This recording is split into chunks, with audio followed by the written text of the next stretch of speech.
Namdev Shastri ऑफिशियलला subscribe करा. सिद्धांत ऐका, आनंदी, निर्भय व सुखी व्हा. धन्यवाद.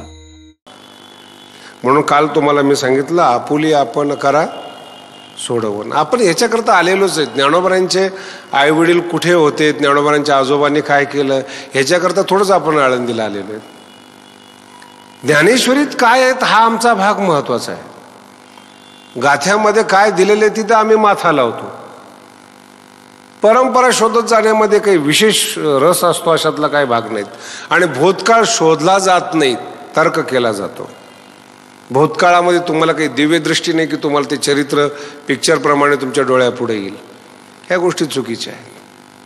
म्हणून कालपर्यंत आपला विषय असा होता की असोचा अनन्व शोचस्त्वंच प्रज्ञावादान भाससे. अर्जुना, शोक करू नये अशा गोष्टीचा तू शोक करतोस. असोचान अन्वशोचस्त्वं च प्रज्ञावादान भाससे. असे खूप जबरदस्त तिरकेपण आहेत.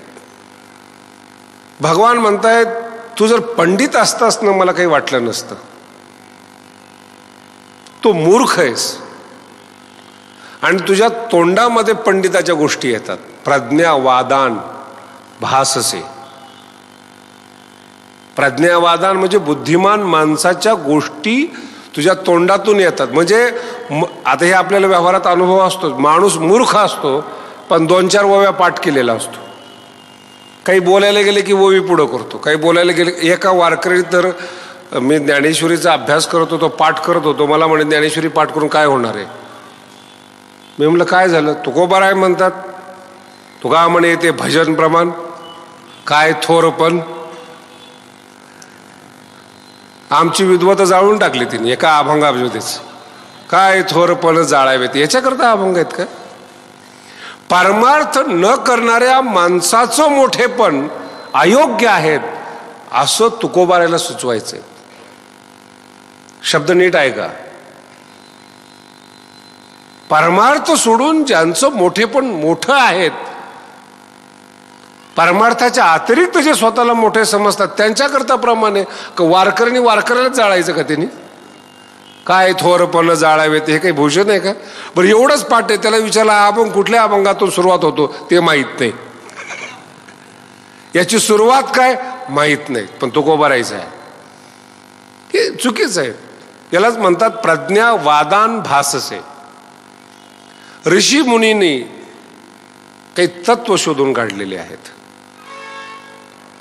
वेदांत शास्त्राने काही प्रक्रिया शोधून काढलेल्या आहेत. त्या छापील पुस्तकामध्ये उपलब्ध होतात. छापलेल्या अवस्थेत असल्यामुळे ते पाठ करायला सोप्या जातात आणि पाठ केल्यामुळे त्या तोंडात येतात पण हृदयात बसत नाही. त्याला म्हणतात प्रज्ञावाद. कुठलाही मनुष्य शिकायला गेला तरी त्याला अभ्यास करायला मिळतोच ना. प्रज्ञावाद भाससे. बोलतोस मी विद्वान आहे म्हणून, पण बुद्धिमान नाहीस. ज्ञानोबाची इतकी सुंदर ओवी ही, तू जाणता तरी म्हणविसी. अभंग नीट समजून घ्या, ओव्या नीट समजून घ्या बरं का. ही शैली तुकोबारायांनी वापरलेली. तुम्ही सनकादिक संत, तुम्ही कृपावंत नाहीयेत असं म्हणायचंय तुकोबारायला. म्हणविता, तुम्ही म्हणविता कृपावंत. तुम्ही म्हणताय कृपावंत आहात म्हणून. शब्दांचा प्रयोग नीट लक्षात. म्हणविता कृपावंत. तुकोबारा म्हणतात मी म्हणत नाही कृपावंत, म्हणविता. आणि हाच प्रयोग ज्ञानोबारांचा. बाजूला सारखा जरा, विक्षेप करू नका तुम्ही, जरा साईडला या. खूप सुंदर शब्दांचा प्रयोग. म्हणविता कृपावंत. सनकादिक लोकांनी कुणावर उपकार केलेले नाहीत आजपर्यंत. तळागाळामध्ये येऊन होरपळून तुकोबारांनी जगाचा उद्धार केलाय, ते कृपावंत आहेत. ज्ञानोबाराय कृपावंत आहेत. सगळा मारा सहन करून, शब्दांचा मारा सहन करून समाजाला उपदेश दिलेला आहे, ज्ञान दिलेलं आहे, ते कृपावंत आहेत. सनकादिक लोकांनी काय केलेलं आहे, शापच दिलेला आहे. देवालाही त्रास, ज्याला दिला त्याला त्रास. आणि शेवटी काय, कृपावंत म्हणविता तोच प्रयोग आहे इथे. तू जाणता तरी म्हणविसी, मी नाही म्हणत तू जाणताय म्हणून, तू स्वतःला जाणता म्हणून घेतोस. परी नेणिवे ते न सांडिसी, ज्या गोष्टी नेणीव आहेत, अज्ञानी आहेत, अज्ञानी पण सोडत नाहीस आणि जाणता म्हणून घेतो. ह्या दोन एकमेकाच्या विरोधातल्या गोष्टी तुझ्यामध्ये एकत्रित दिसतात. म्हणजे तू खानदानी मूर्ख आहेस, पण विचार सागर शिकल्यामुळं जरा ब्रह्मसत्यम जगत मिथ्या बोलतो. नेणिवे ते न सांडिसी, उपनिषद पाठ केलेले आहेत, अभंग पाठ केलेले आहेत, सगळ्या गोष्टी बोलतो चांगला, पण नेणिवे ते न सांडिसी, अज्ञान सोडत नाहीस. आणि मला असं वाटतं तुला शिकवावं, शिकवू म्हणून तरी सांगसे बहुसाल नीती. माझी इच्छा झाली तुला थोडं दोन शब्द शिकवावेत म्हणून मी सुरुवातीला बोललो, अनारे जुष्टम करी वगैरे वगैरे बोललो तुला मी. पण शिकवू म्हणून तरी सांगसी बहुसाल नीती. तू मला सांगतो कथम भीष्म हम संख्ये द्रोणांचे मधुसूदन, शब्दाचा प्रयोग खूप सुंदर आहे. अशा तिरकस पद्धतीनं सुरुवात आहे. ज्ञानोबाराय सुद्धा तितक्याच तिरकस पद्धतीनं ओव्या लिहितात. आणि मग एक शब्द इतका गोड आहे ज्ञानेश्वरीमध्ये, ओवी भगवंत म्हणतात, एथ एक समर्थ आथी, आथी म्हणजे आहे. या जगामध्ये देव नावाचा एक पदार्थ आहे असं देवच म्हणतो, ही सौंदर्य आहे. भगवंत म्हणतात एथ एक समर्थ आती, जो विश्वरूप आहे ज्याचं, तो परमात्मा अर्जुनाला म्हणतो. आम्ही असं ऐकले, कृष्णाने म्हणावं एथ एक समर्थ आथी, तयापासून भूते होती. एकमेवा द्वितीय ब्रह्म या जगामध्ये आहे आणि त्याच्यापासून सगळं चराचर उत्पन्न होतं असं आम्ही ऐकले. हे वायाची काय बोलती जगा माझी.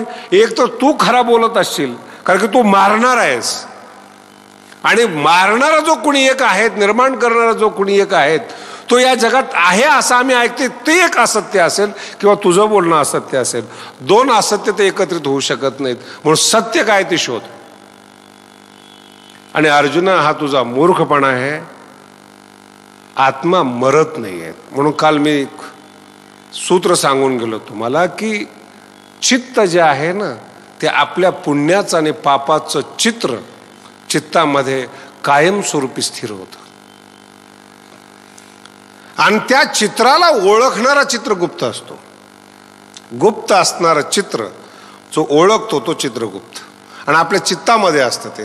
किती खोटं बोला, तुमचं धैर्य असेल खोटं बोलण्याचं, तुमची ताकद असेल खोटं बोलण्याची, हा तुमचा प्रश्न झाला. पण तुमचं मन, तुमचं चित्त तुम्हाला आतून मात्र खुणवत असतं. जरी लोकाला मूर्ख बनवत असला तरी तो आतून किती मूर्ख आहे हे आम्हाला माहिती. आत्मा धिक्कारतो त्या गोष्टीला. तो जो धिक्कारतो ना तोच आत्मा आहे. तेच सत्य जीवनातलं, तेच सगळ्या जगातलं मोठं सत्य. आणि मग त्या आत्म्याविषयी श्लोक सुरुवात केले भगवंताने. आपल्या आळंदीमध्ये जसं काही फार विश्लेषण पाहिजे तर अशातला काही भाग नाही.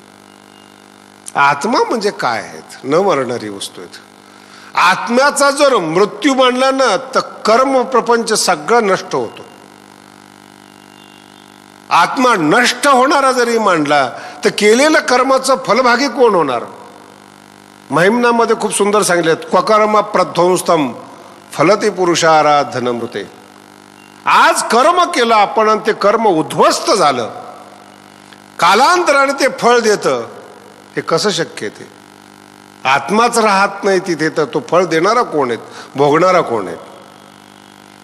आत्म्याचं विश्लेषण सुरू केलं. आणि दुसऱ्या अध्यायामध्ये दोन गोष्टीचा संगम आहे.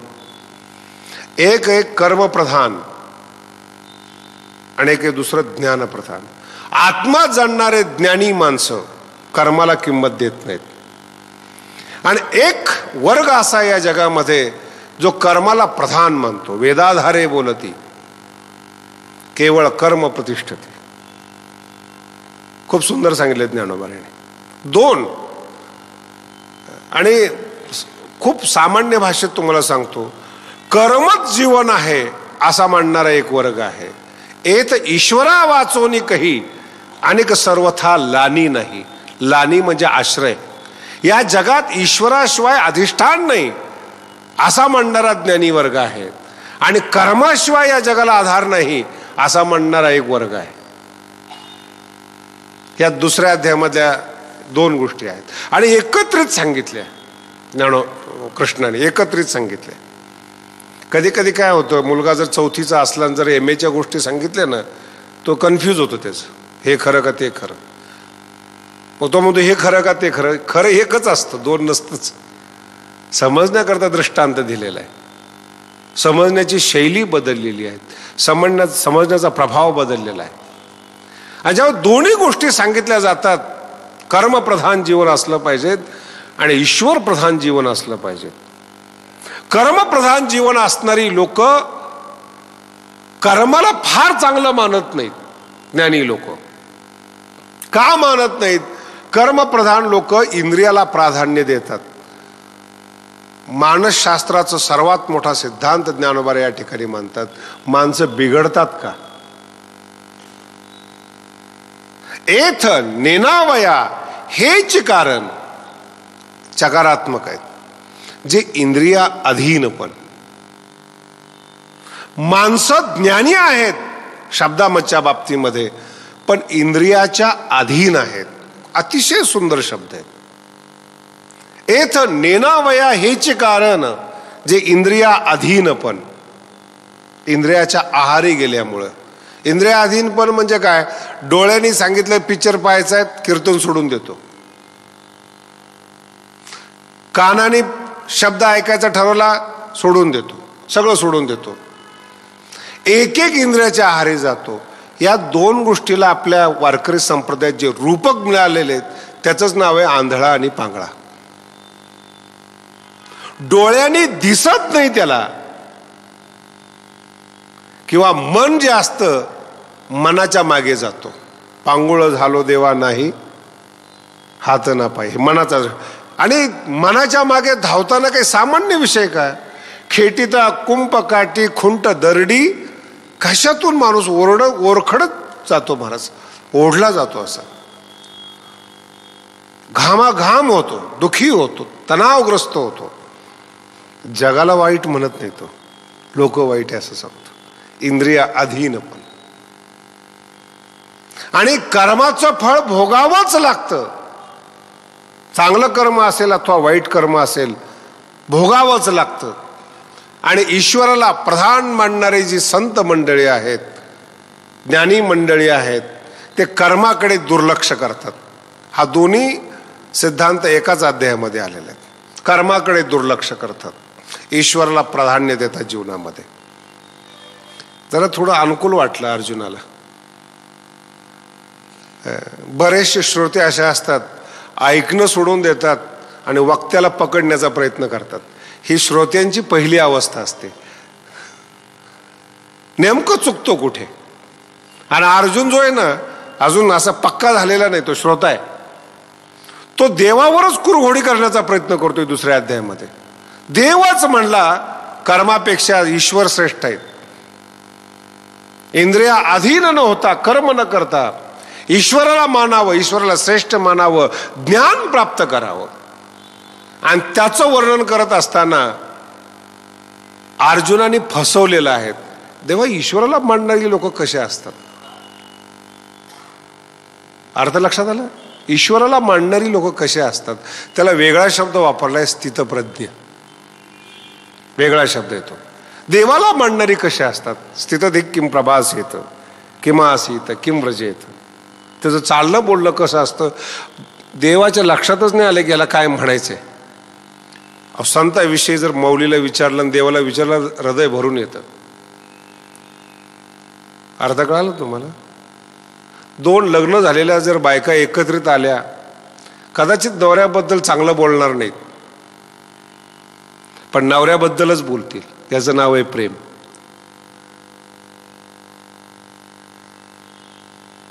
चांगलं न बोलणं हे सुद्धा प्रेमाचं लक्षण आहे.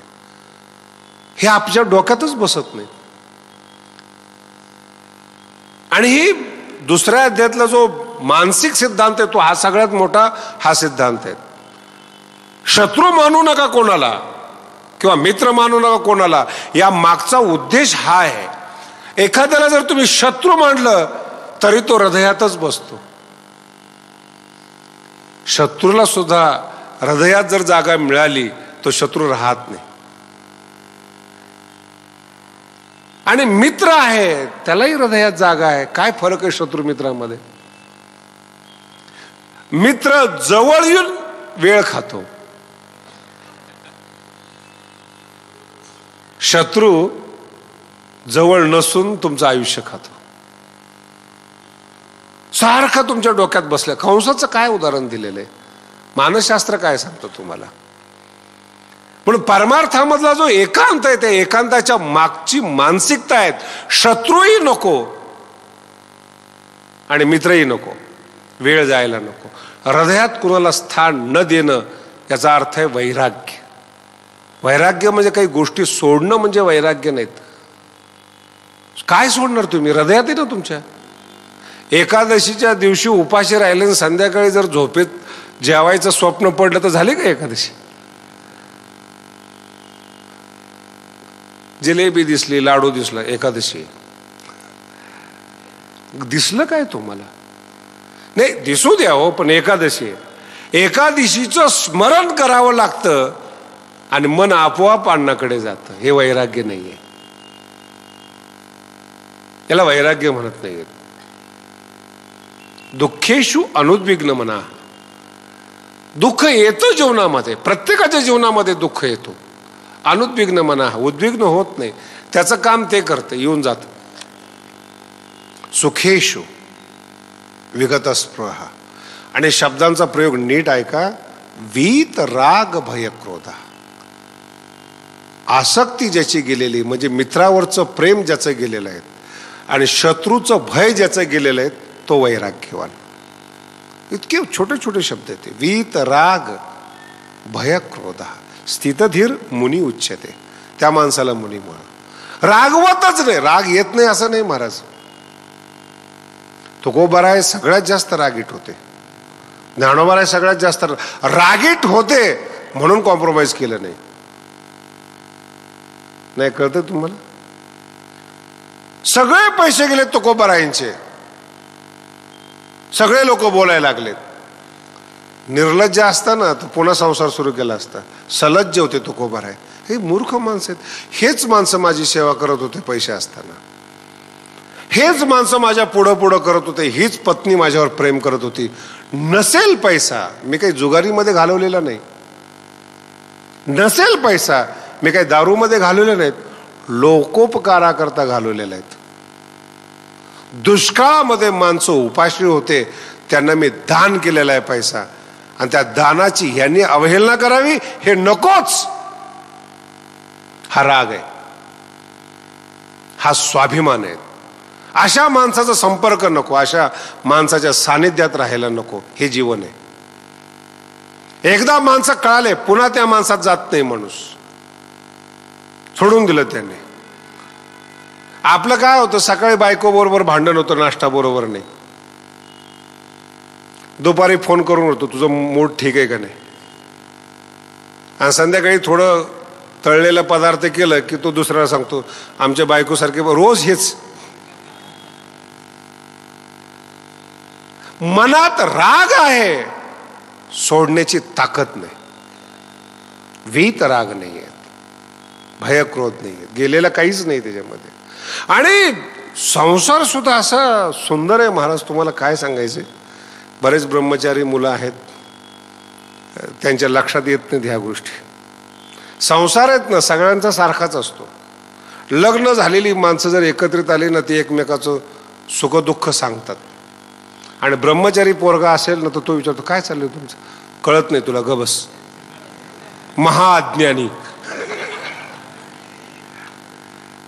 याला अजून दुःखाचा बोध. ग्रामीण भागामध्ये थोडं जुन्या काळाचा दृष्टांत आहे. जुन्या काळातल्या पुरुषांना फार स्वातंत्र्य होतं. कधी इच्छा झाली तर ते बायकोला मारू शकत होते. सुशिक्षित पद्धतीमध्ये असं होत नाही कधी. पुण्यामध्ये तुम्ही अनुभव घेऊन पहा, होत नाही कधी. मी मुंबईला जात असताना दिवसभर माणूस माझ्याबरोबर असतो. संध्याकाळी तो कीर्तन प्रवचनाला येत नाही. त्याला मी विचारलं, अरे कीर्तनाचा टाइम झाल्यावर तू निघून जातोस? नाही, तिने सांगितलंय. काय? 7च्या आत घरात. नामदेव शास्त्री ऑफिशियलला सबस्क्राईब करा. सिद्धांत ऐका. आनंदी, निर्भय व सुखी व्हा. धन्यवाद.